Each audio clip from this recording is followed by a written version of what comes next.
Assalamualaikum warahmatullahi wabarakatuh. Bismillahirrahmanirrahim. Allahumma shalli wa sallim ala sayyidina Muhammadin wa ala alihi washabihi ajmain. Amma ba'du. Ini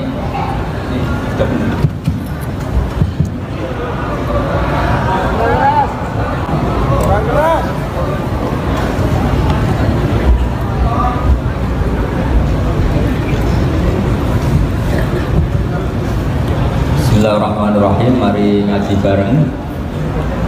Ini ngaji untuk jadi orang alim, sekedar jadi murid.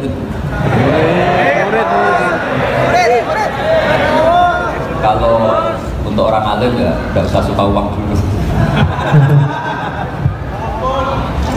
Ini begini ya. Jadi kondisi yang ini jelas ya. Kondisi yang dengan alam ini mungkin banyak yang ngaji saya lewat YouTube, sehingga saya berharap konstruksi pikiran ini sama. Nanti saya bantu ya supaya semua kalimat yang sering Anda baca saya bantu supaya Anda tahu maknanya. Yang pertama tentu kita Islam ini berdasar kalimat tauhid. Kalimat tauhid adalah kalimat yang dibawa semua nabi. Lalu makna dari tauhid adalah mengakui tiada Tuhan selain apa? Allah. Sesungguhnya Muhammad adalah Rasulullah SAW. Saya nggak biasa pengajian umum, tapi ini spesial karena saya ingin sujud di bumi ateis.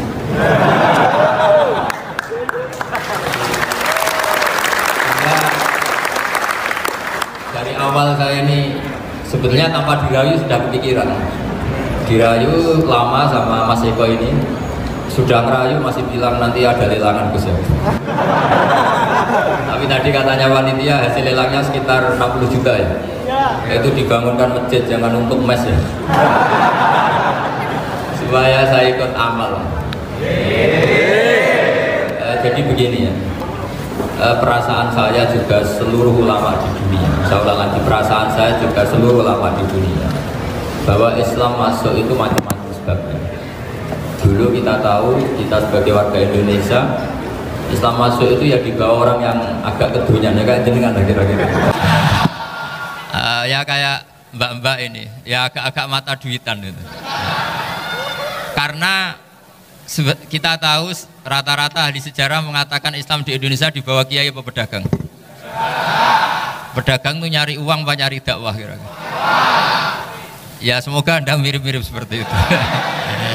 Ya jadi nyari uang karena ada nurani Islam, sehingga tetap saja membawa Islam. Saya tidak tahu Islam Anda ala apa, tidak tahu, pokoknya mau ngaji ya berarti Islam ala ahli sunnah apa? Wal jamaah. Jadi ini penting saya utarakan bahwa Islam itu agama yang mudah difahami, sehingga dibawa pedagang saja ya kasil gitu. Dibawa orang yang kedunian kayak jenengan juga kasil. Dibawa orang baik yang kasil, dibawa orang broken juga kasil. Ini penting saya utarakan karena saya ngaji di mana-mana bilang ciri utama kebenaran absolut adalah kebenaran yang bahkan orang nggak benar saja bisa bawa. Tapi bukan berarti saya dukung Anda tidak benar, kan sudah tidak benar dulu sebelum kenal saya. Tapi nggak apa-apa, nggak benarnya umat Islam insya Allah dimaafkan sama Allah Subhanahu Ta'ala. Ya asal tobat maksudnya. Nggak, ini saya beri satu konstruksi pikiran yang saya sering utarakan di ngaji saya. Sampai sekarang saya coba saat tes ini kan di kampus ya, di apa bacanya ini GIM apa ini? GIM University yang Global Leader apa in the World itu. Ini keren lah, jadi acara ilmiah kita ditakdir di gedung apa? Kampus, gedung universitas di begini. Kalau 1 ditambah 1 2 itu namanya hakikat. Ciri utama hakikat adalah siapapun akan menerima. Saya sekarang tanya sama Anda, kira-kira 1 tambah 1 2 itu musuh Anda pun mengatakan 2 apa tidak? Ya. Pekerja Korea ya bilang 2, rektor Al-Azhar juga bilang 2. Kamu yang sekarang sedang mungkin sebagian broken sama istri juga bilang 2. Istri kamu yang mangkal sama kamu juga bilang 2. Yang cemburu ya bilang 2, yang dicemburuin juga bilang 2. Karena begitu mudah kebenaran absolut diterima oleh siapa saja. Begitu juga eksistensi Allah sebagai Tuhan. Itu mudah diterima oleh siapa saja. Sehingga pembawanya tidak perlu seorang kiai atau gus atau mubalek atau ketua muin, enggak. Cukup karyawan pekerja Korea. Karena kebenaran absolut itu kebenaran yang mutlak. Siapa saja yang waras pasti ngakui. Kira-kira orang yang berpikir sehat pasti berpikir begini, ini yang diajarkan Quran. Bumi ini kadung wujud, sudah wujud kadung wujud, punya eksistensi. Mungkin enggak sesuatu yang wujud kemudian disebabkan oleh sesuatu yang nihilisme, yang tidak ada. Mungkin enggak? Enggak mungkin. Yang namanya penyebab itu harus sesuatu yang wujud. Di mana-mana penyebab itu harus punya eksistensi. Karena langit dan bumi ini kadung wujud, pasti penyebabnya adalah wujud. Karena wujud penyebab harus bersifat super. Lah bersifat super ini oleh ulama dikatakan wajibil wujud. Itu akal siapa saja akan nerima. Cuma kemudian setelah nerima itu orang macam-macam cara berpikir. Mungkin orang Jawa dulu bilang itu Sahyang Widi. Kalau orang sini mungkin bilang apa itu? Dewa atau apa ya? Enggak tahu saya. Karena itu yang teman sampai ada teman saya. Tapi yang jelas begini, ini konstruksi ini harus kita jaga. Nanti saya bacakan teks hadis. Kebenaran sejati ciri utamanya adalah ada absolutisme, ada kebenaran mutlak. Ciri utama kebenaran mutlak adalah diakui bahkan oleh siapa saja, termasuk oleh orang fasik. Orang fasik itu orang nggak benar. Misalnya ada imam masjid besar Istiqlal, ditanya 1 tambah 1 bilang apa? 2. Nanti kira-kira yang lonte juga bilang apa? 2. KPK juga bilang, koruptornya yang ditangkap 2. Nah, eksistensi Allah sebagai Tuhan ini kebenaran yang absolut.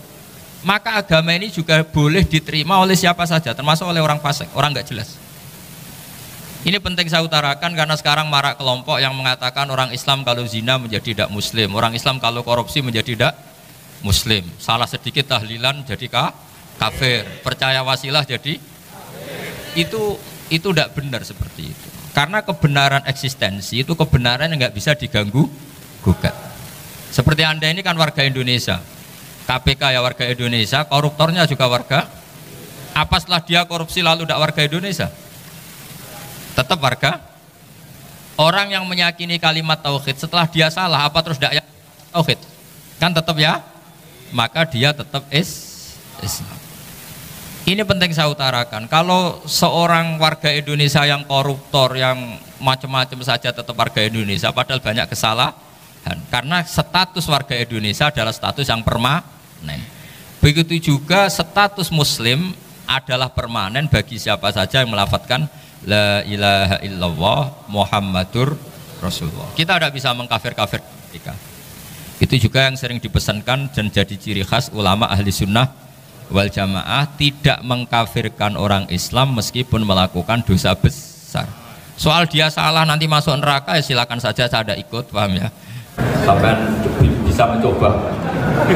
Tapi tetap saja dia muslim. Analoginya tadi.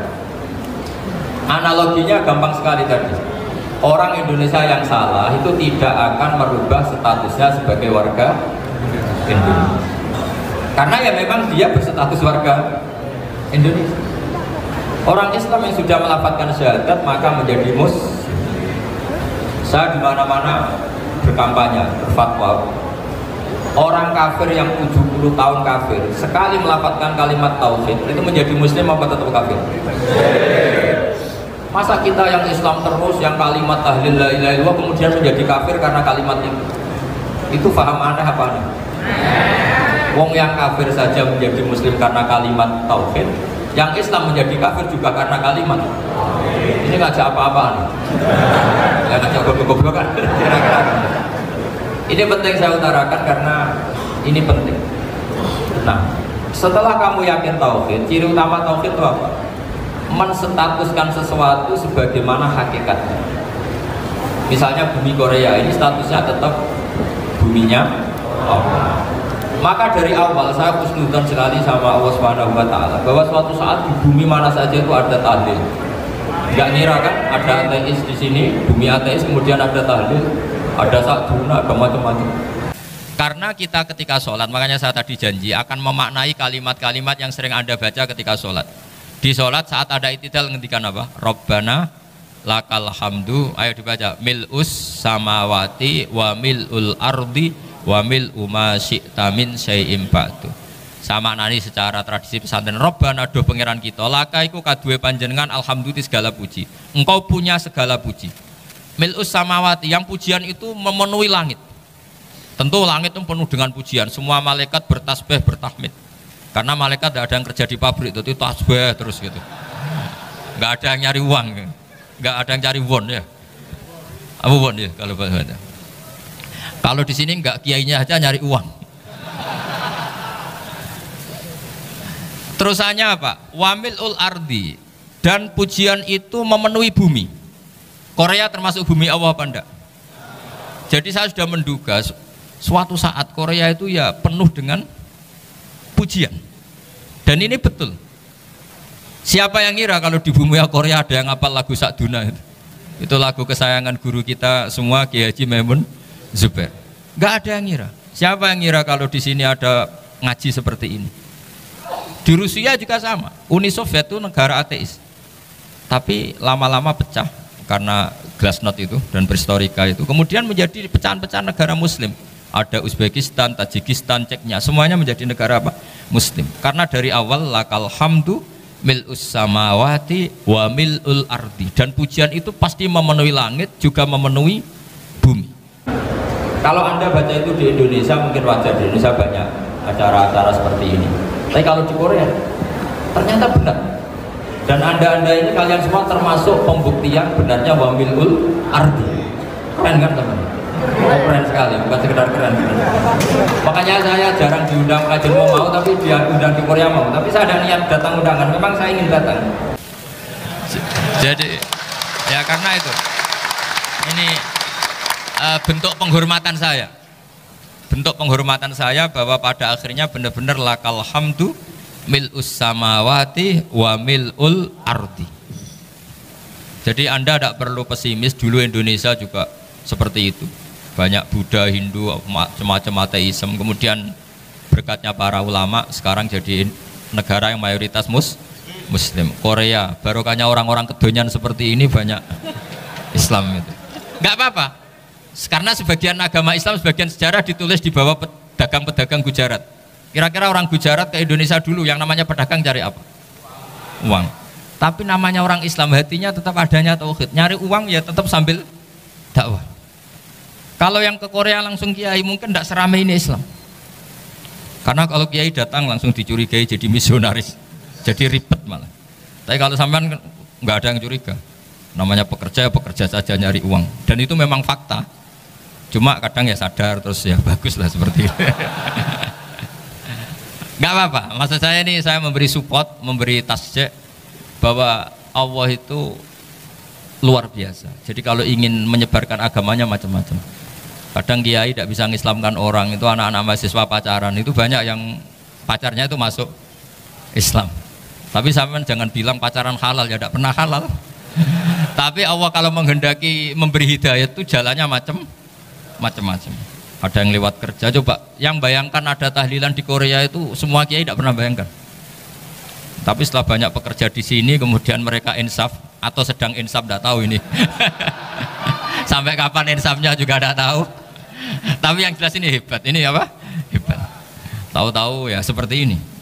Makanya iman saja, Rabbana lakal hamdu mil'us samawati wa mil'ul ardi. Masih ditambahi wa mil'u ma syi'ta min syai'im ba'du. Karena Allah itu zat yang tidak terperikan, zat yang tidak terbatasi. Maka pujian di langit dan bumi ini masih kurang.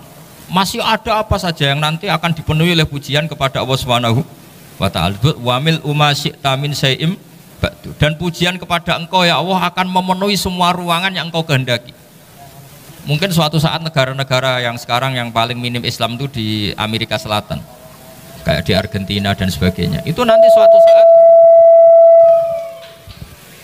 suatu saat juga penuh dengan pujian, karena tetap Rabbana lakal hamdu mil'us samawati wa mil'ul ardi wa mil'u ma syi'ta min syai'im ba'du.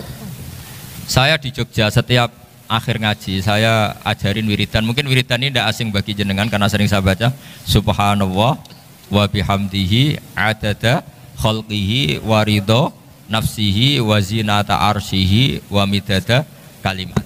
Bahwa kita memuji Allah itu adada khalqi, sesuai jumlah makhluk Allah. Semua makhluk Allah meskipun kelihatannya mengecewakan, ini semuanya memuji sama Allah Subhanahu wa taala. Meskipun kadang kita kecewa, kadang kita tidak cocok. Coba barokahnya Anda ini agak-agak kecewa gitu dengan Indonesia karena nggak menyediakan lapangan kerja untuk Anda. Tapi ya nggak kecewa-kecewa amat ya, agak-agak saja. Karena Anda tetap semua mencintai Indonesia. Gara-gara agak-agak kecewa cari negara lain. Akhirnya di Korea, ada yang di Jerman, ada di Inggris. Tapi bawaan pernah ngaji di musola, Islam ini ke bawah. Sehingga karena Islam ini ke bawah, tahu-tahu ada komunitas yang memikirkan Islam. Umumnya orang mikir Islam itu ya bikin masjid. Kalau di Korea unik, nyewa apa?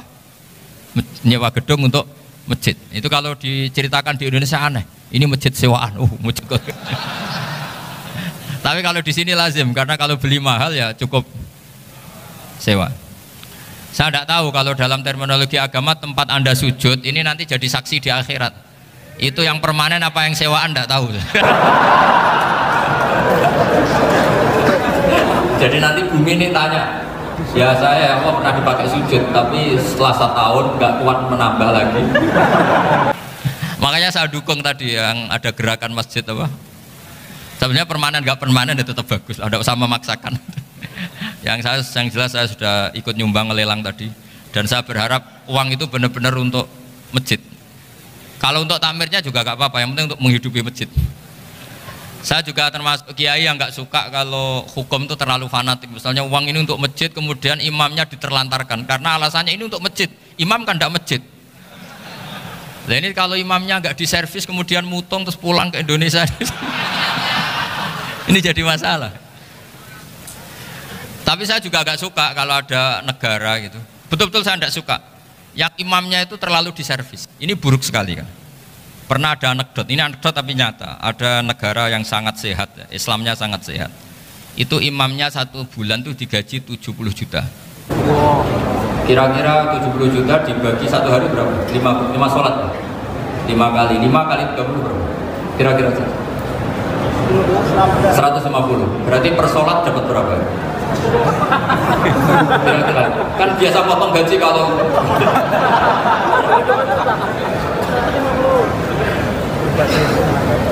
singkat cerita, si kiai dari luar negeri tadi cerita apa Indonesia, kiainya miskin-miskin, datang ke masjid kan kadang pakai ontel, adzan sendiri, komat sendiri, sholat sendiri kadang. Itu nasib orang-orang Sragen dan Salatiga sebagian. Itu yang lapor karena mereka itu. Kalau Rembang insya Allah enggak. Tapi ada semuanya Salatiga, sebagian begitu. Itu yang cerita kiainya, bukan hoax, memang kiainya cerita. Nasib kiai di Salatiga Gus katanya gitu. Itu digojlok, tapi tetap sholat. Sehingga cerita orang tadi cerita, imamnya di sana naiknya Mercy, muadzinnya pakai BMW. Itu tetangga sebelah Indonesia banyak yang fasilitas imam seperti itu.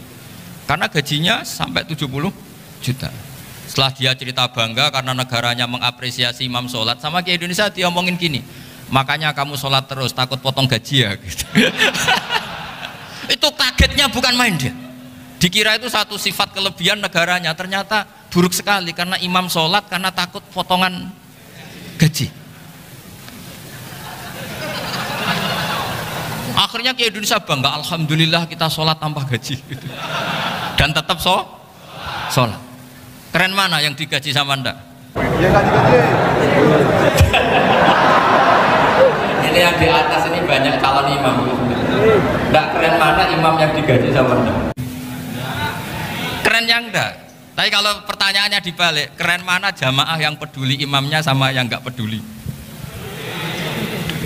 Jadi jawabannya harus tetap seperti itu. Imamnya keren yang ikhlas, tapi jamaahnya keren yang peduli imamnya. Jelas ini ya fatwa saya ya. Gimana? Imamnya baik yang ikhlas, tapi jamaahnya baik yang peduli nasib. Nah, tapi sekali imam dari awal gak ikhlas itu harus di PHK ya. Itu bahaya bagi agama kalau awalnya sudah ada ikhlas. Karena nanti setelah habis subuh terus dihitung, wong setahu saya sholat terus kok kenapa gajinya tinggal segini gitu. Ya, setahu saya sholat terus kok gajinya tinggal segini. Terus nanti takmirnya bilang, kemarin duhur Pak Yai tidak ngimamin, kemarin asar tidak ngimamin. Terus dihitung, bisa enggak agama akan berjalan seperti itu? Enggak kan? Ya makanya pertanyaannya tadi, suka atau punya imam ikhlas? Suka, tapi imamnya juga suka kalau jamaahnya peduli. Ini penting, jadi saya mensupport Anda, mensupport kalian semua bahwa agama ini akan diurus oleh Allah Subhanahu wa taala. Makanya Sayyidina Umar radhiyallahu anhu kalau disuruh mikir agama itu tidak mau. Enggak mau betul deh. Ketika Umar jadi khalifah itu puncak keemasan masa Islam. Semuanya stabil, semuanya hebat. Sampai Irak, Iran zaman itu Persia masih, semuanya Mesir, itu semuanya ikut Islam. Ketika Islam pada puncaknya, yang dikhawatirkan oleh masyarakat adalah begini, lalu setelah Umar itu bagaimana? Islam setelah dipimpin orang yang tangguh, yang kuat, yang waroi, yang zuhud, lalu setelah Umar itu gimana? Tapi Umar disuruh mikir gak mau. Sampai setiap Abdullah bin Umar jalan-jalan di kampung-kampung itu abahnya dianggap pecundang. Tahu sampean pecundang? Orang yang nggak tanggung jawab. Karena orang-orang bilang gini, ya Abdullah bin Umar, bagaimana pendapat Anda kalau ada penggembala kambing di tengah hutan atau di tengah padang rumput, kemudian dia ninggal gelanggang kambingnya, kamu anggap penggembala ini gimana? Oh itu penggembala yang zalim itu. Pasti kalau kambing ditinggal ya kacau. Apalagi ini umatur Rasulullah Shallallahu Alaihi Wasallam. Ini abah kamu tidak pernah wasiat, tidak pernah ngatur suksesi. Lalu Islam setelah dia bagaimana? Suruh dia ngomong penggantinya siapa? Karena beliau sudah sepuh, harus ada suksesi. Akhirnya Abdullah bin Umar lapor ke Umar. Ini gimana bahwa orang mengkomplain begini. Apa kata Umar? Agama itu beda dengan kambing katanya. Agama itu milik Allah Subhanahu. Mbok saya pikir, tidak saya pikir tetap jalan. Nah ini terbukti, jangan ulama ya ndak, mufti ya ndak, tapi bisa menjalankan agama. Kalau agama sampean pikir malah rusak, sudah pokoknya lakukan saja, tidak usah dipikir. Akhirnya betul, karena agama ini milik Allah.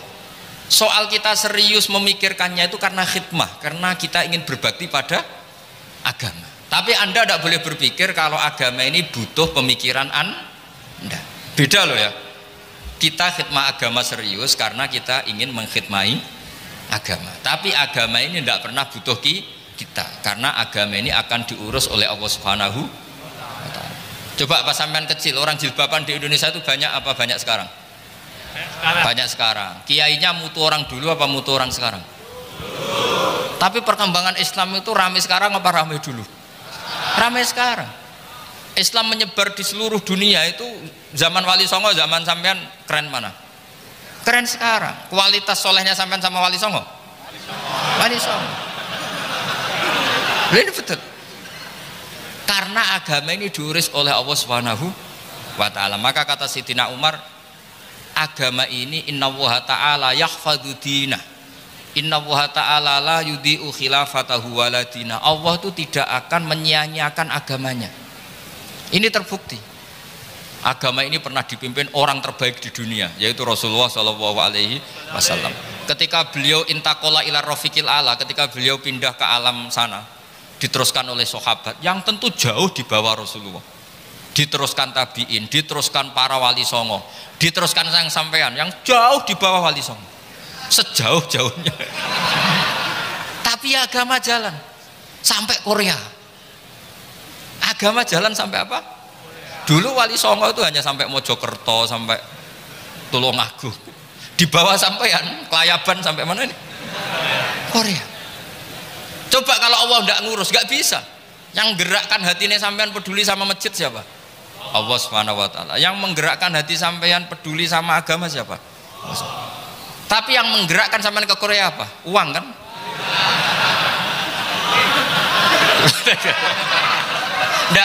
Enggak apa-apa, jujur saja, jujur ya, santai aja. Ini bagian dari keramatnya jenengan. Niatnya agak bener tapi dibenerin Allah di sini. Dari awal niatnya kan uang gitu. Tapi setelah di Korea dibenerin Allah. Mbok ingat agama gitu. Keren kan? Makanya yang syukur sama Allah Subhanahu wa taala. Yang bisa hanya Allah taala. Makanya dalam dunia kiai selalu baca apa? Alhamdulillah alladzi hadana li hadza wa ma kunna linahtadiya laula an hadana Allah. Alhamdulillah kita diberi hidayat seperti ini. Kalau tidak Allah tidak bisa. Sudah mata duiten, kadang istri ngomel, mertua tidak percaya. Sudah setengah-setengah broken gini saya tidak tahu sampai ke Korea itu karena broken pas saking sayangnya keluarga. Potensinya hanya dua. Dibela-belain kerja demi keluarga atau agak broken maka ke sini. Tapi apapun potensi itu tetap baik. Itu takdir sudah, itu takdir tidak usah dibicarakan. Semua itu apa? Karena orang kalau sedang rukun ya tidak mau tukaran, kalau sedang tukaran ya tidak mau rukun. Itu sudah semuanya takdir. Kata bapak saya dulu kalau ada orang mau jualan tanah, Pak Yai tanah saya mau saya jual. Ini gimana padahal ini tanah warisan. Kata bapak, nak waya adol. Memang ini saatnya jual ya jual saja. Nanti kalau kaya saatnya beli ya beli saja. Karena kalau sudah saatnya jual mau beli ya mungkin kan. Mau memang saatnya jual. Kalau sudah kaya kan nggak mungkin jual tanah. Saatnya beli. Maka semoga masalah di keluarga sampean ya masalah musiman. Maksudnya yang tukarannya ini musiman, yang rukunnya permanen. Jangan tukarannya permanen, rukunnya musiman. Setelah melihat yang lebih cantik, katut babon, nggak tahu saya nggak tahu. Nah ini semoga katut masjid ini bagian dari kafaroh sampean itu. Jadi kafaroh kesalahan-kesalahan di sampean. Ini penting saya utarakan karena agama itu beda. Agama ini diurus oleh Allah Subhanahu. Jadi kita mengerahkan pemikiran itu bukan karena kita akan menyelamatkan agama ini, tidak. Agama ini diselamatkan oleh Allah Subhanahu wa taala. Coba kayak apa Uni Soviet kuatnya? Mengkooptasi supaya orang semuanya ateis, semuanya komunis. Itu 100 tahun Uni Soviet begitu. Tapi orang-orang Uzbek, Ceknya, Tajikistan tetap ngajari anak-anaknya tauhid. Itu ada yang cerita itu sampai mengajarkan tauhid itu di bawah tanah, di basement.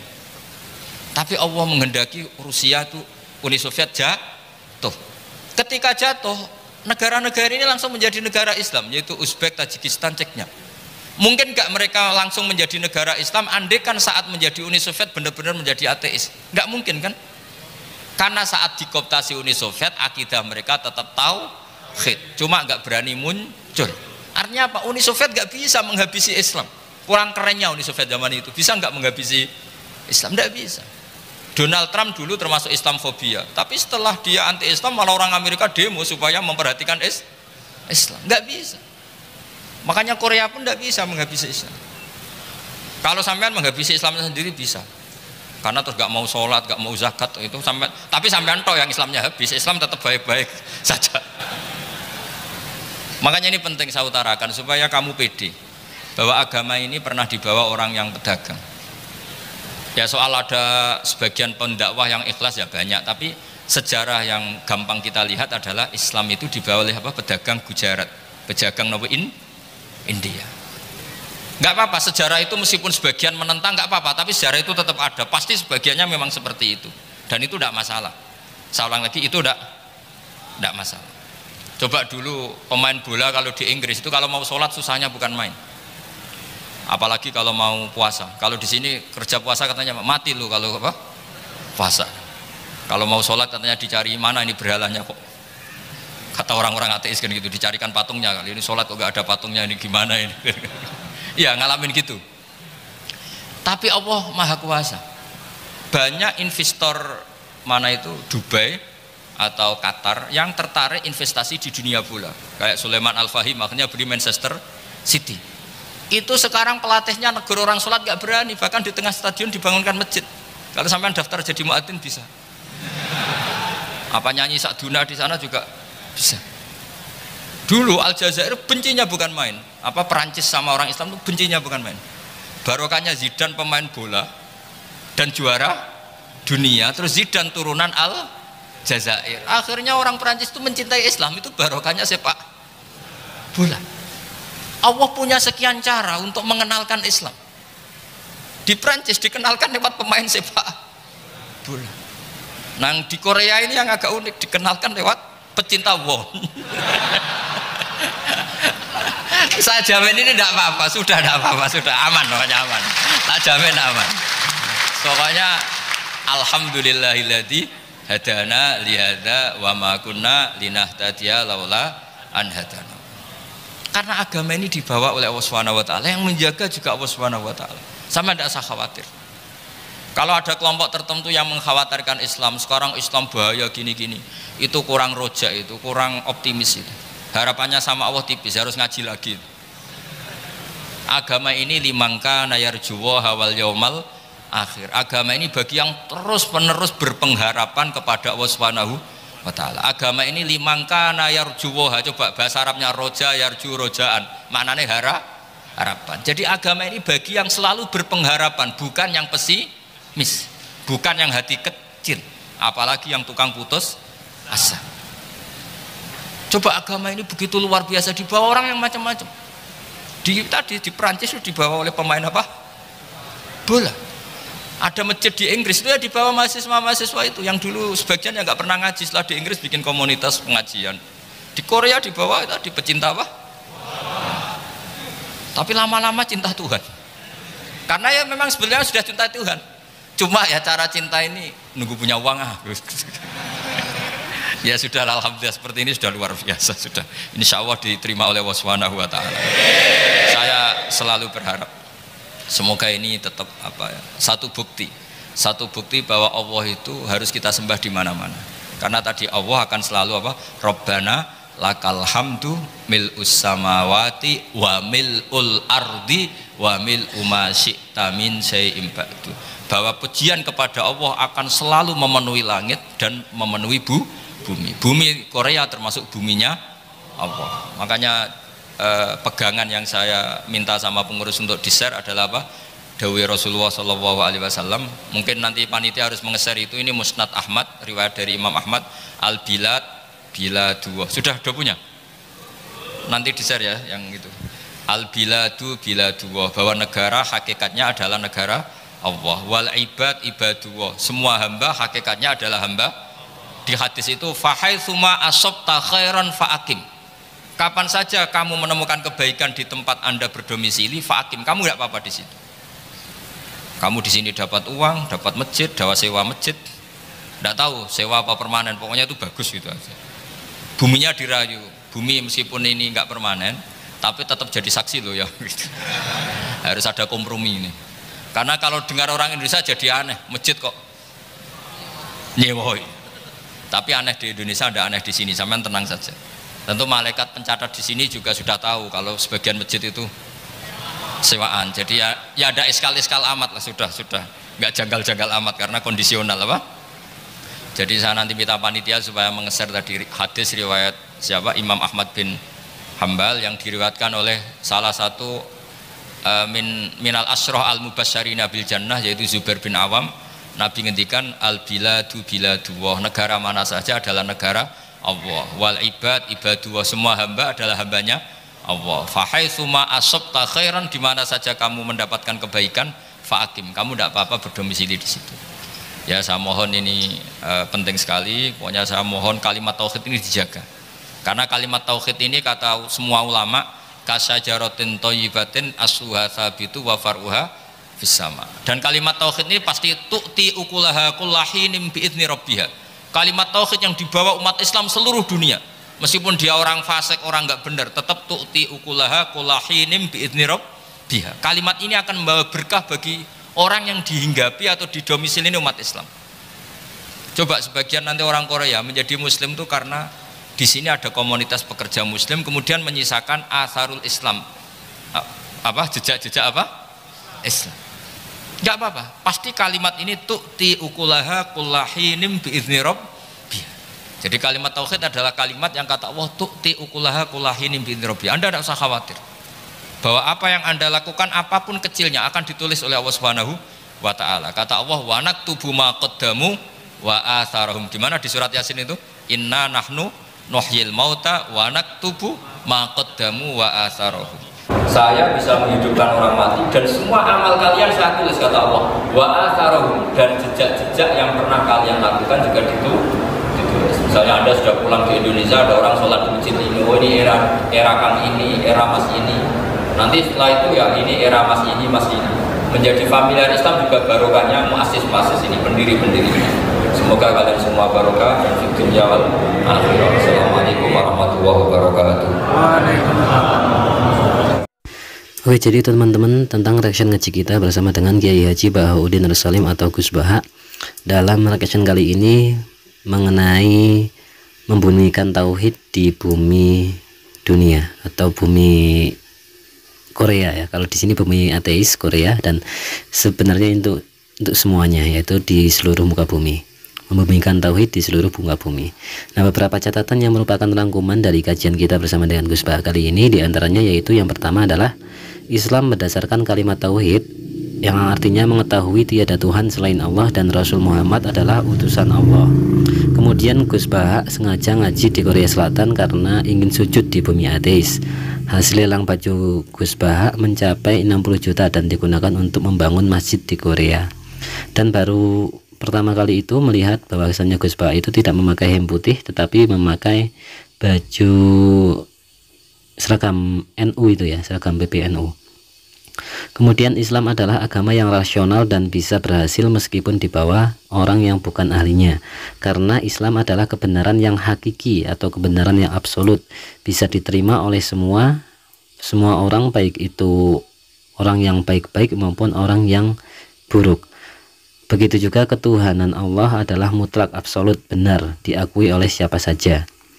Kemudian kebenaran eksistensi itu tidak bisa diganggu gugat. Misalkan warga Indonesia, baik itu koruptor, ahli zina, ahli maksiat maupun yang lainnya, itu tetap disebut WNI atau warga negara Indonesia. Nah, begitu juga dengan eksistensi identitas muslim. Walaupun melakukan dosa, itu tidak menjadi penyebab dia menjadi kafir.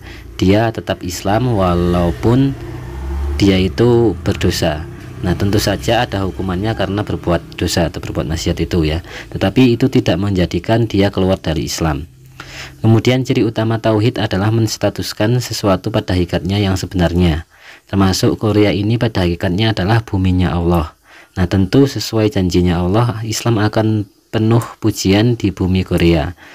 Karena Korea yang banyak ateisnya pada hakikatnya tetap bagian dari buminya Allah.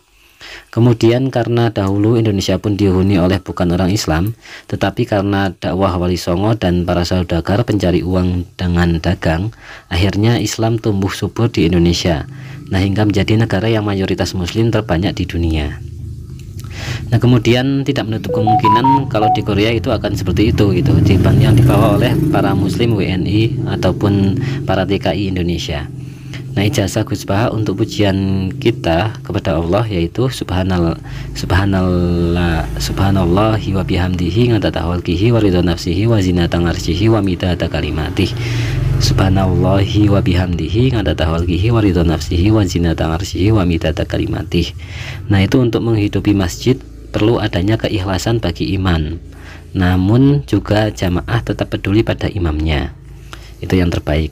Nah, perjuangan dari para TKI di Korea ini dalam mendirikan tempat sujud atau mendirikan masjid, meskipun tempatnya itu masih sewa karena memang biayanya mahal, tetap dilakukan. Itu termasuk salah satu perjuangan jihad yang dilakukan oleh TKI yang ada di Korea.